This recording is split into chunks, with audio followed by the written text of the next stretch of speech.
In today's video, I am going to teach you how to adjust the volume on Google Chrome. To begin, open Google Chrome on your computer. Make sure the browser is fully loaded before moving on, so you can easily access the menu and find the tools you need. Once Chrome is open, look to the top right corner of the window and click the 3 vertical dots. This opens the main Chrome menu, where you can find more options and settings. From there, go to Extensions, then choose the option that takes you to the Chrome Web Store. When you are in the Chrome Web Store, make sure you are looking in the Extensions section. This is important because the store also includes other Chrome-related items, and you want to search only for browser extensions.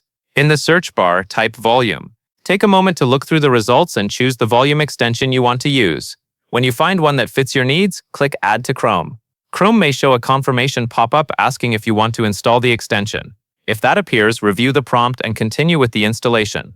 After the extension is added, it will usually appear near the top right area of Chrome, close to the address bar. In many cases, this gives you quick access to volume controls while you are watching videos, listening to music, or using websites with sound. This process is useful because Chrome does not always provide detailed tab-by-tab volume control on its own. A volume extension can make audio adjustments faster and more convenient, especially if one website is much louder than another. That covers everything you need to know.